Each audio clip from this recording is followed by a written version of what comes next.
Good day mga boss. So yan, biyernes ng umaga ngayon. So i-upload ko to Sabado na, no. So ito yung mga beta fry natin mga boss na naipalabas sa beta. So ano na to, mga buhay na to. Ayan. So ngayon tatanggalin na natin yung mga tatay nila, no. So para makapagpahinga na yung tatay nila. So tanggalin na natin. Ito ano na to, siguro mga linggo lalagay ko na to sa grow out, no. So yan, kita nyo na, stress na yung mga yung mga male beta natin, no.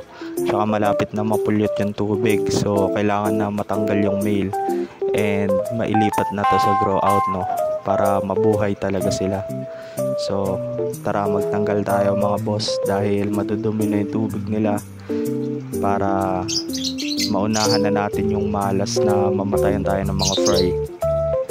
Dito tinanggal ko na yung male dito, tinanggal ko na. So mga fry na lang nandito. Ito sasabay ko na rin ito ilagay sa grow out, no. Ayan, pero pakainin pa natin sila ng isang beses para matibay talaga sila. So yan mga boss, ito pa lang yung mga napisa dun sa BBS natin, sobrang konti. So magpapakain tayo muna ngayon. So yan mga boss, tinanggal ko na yung mga tatay nila. So papakainin na muna natin sila, no. So tinanggal ko dahan-dahan. So ito mga fry na lang. So pakainin na natin sila, no. Para sa linggo lagay na natin sila sa grow out. So magre-ready na rin ako mamaya ng paglilipatan nila na batya. So doon ko sila ilalagay. Pakainin natin sila mga boss. Sobrang daming mga fry ng dambo natin na to. Isang isang buga lang, no. Dito to, candy, yung brinid natin last. So marami pa rin nilabas ngayon. So yung ibang dambo ang konti nang inilabas baka sa next breed natin marami na, no. Ganyan naman talaga yung mga beta kapag first time, minsan ng konti talaga. Pero sa pag pangalawang sabak na, sobrang dami naman. So magpakain muna tayo mga boss para mabusog yung mga beta fry natin.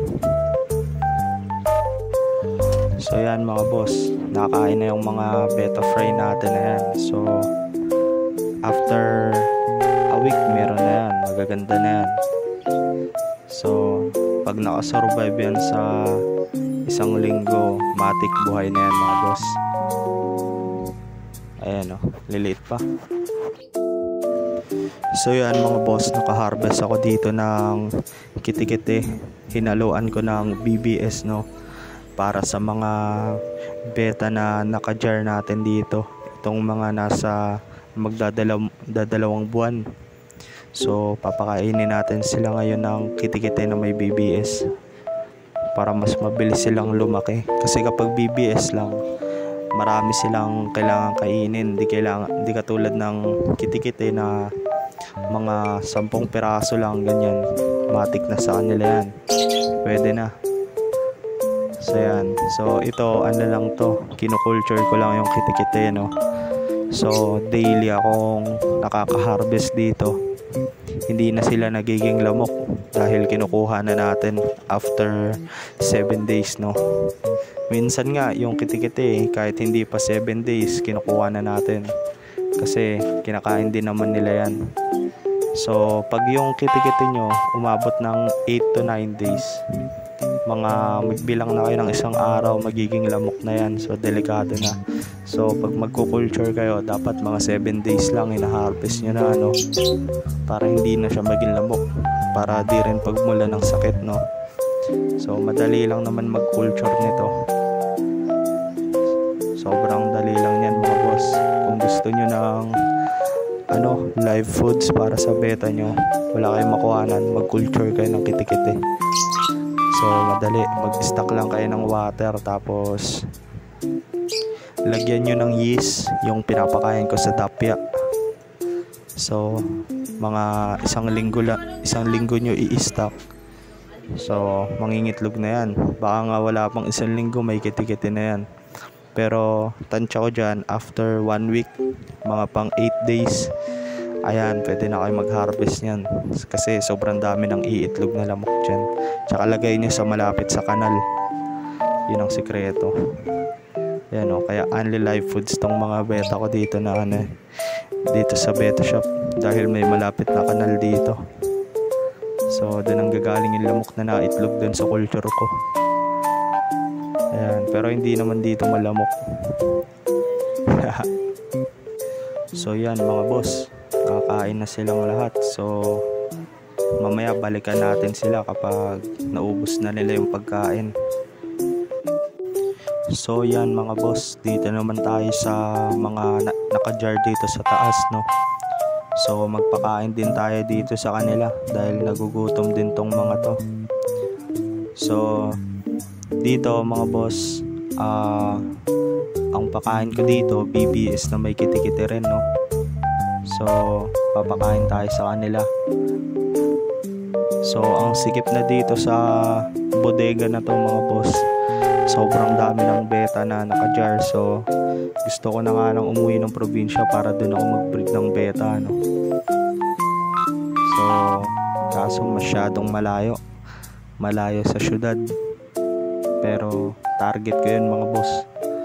Pag pumutok tong YouTube, dun tayo magpo-farm ng beta. Mas maraming content dun dahil mas maluwag, no. So yun ang target ko na gawin, no. Dun tayo mag-farm para mas kalidad din yung mai-release ko sa inyong mga beta. Mas malaki ang espasyo natin dun.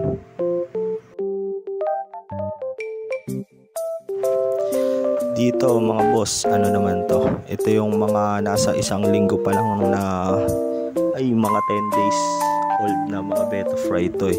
So dito purong BBS lang ang pakain ko dahil hindi pa nila kaya yung kiti-kiti. Kahit yung pinakamaliit di nila papansinin yan.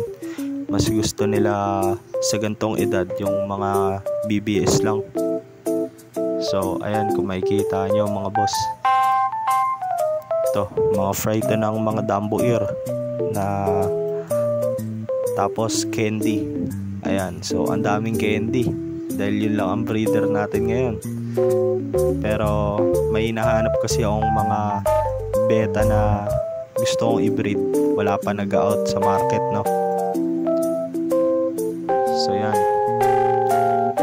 so pakainin lang muna natin sila para mabusog din sila, no. So mapapansin nyo yung mga beta fry na to, ang liliit. Pero kapag nakakain na yan mga boss, mga botchog yan. Nakakatawa. Ay no, meron pa Dumbo ear na, oh. Bata pa lang Dumbo na, no. Halatang halata na eh. Ito wala pa tong 1 buwan, mga ano pa lang to, 2 weeks mahigit itong mga beta fry na dito. So yan, pinakain na natin sila. Dito medyo ano to, ito mga boss, mas nauna to. Siguro mga nasa 1 buwan na to. Ito ang mga beta dito. So ang dumi ng tubig nila dahil sa mga BBS na shell eh. Pero ayan, kita ba sila sa camera? Teka lang. Ayan. So yan mga boss, oh.